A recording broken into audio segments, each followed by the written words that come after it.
বাংলাদেশে এ প্লাস সংবর্ধনার আয়োজন শুরু করেছে বাংলাদেশ ইসলামী ছাত্র শিবির।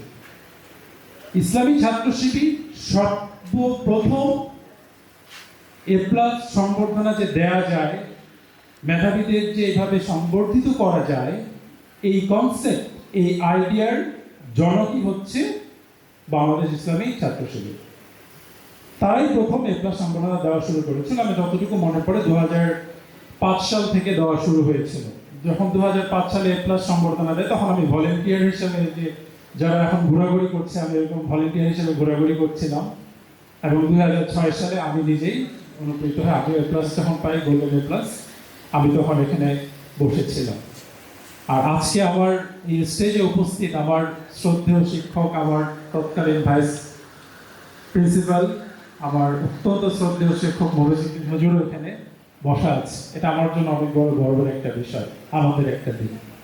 জায়গাটা যেরকম ছিল ওরকমই আছে 20 বছর পর্যন্ত, শুধু মানুষগুলো চেঞ্জ হয়েছে, বড় হচ্ছে।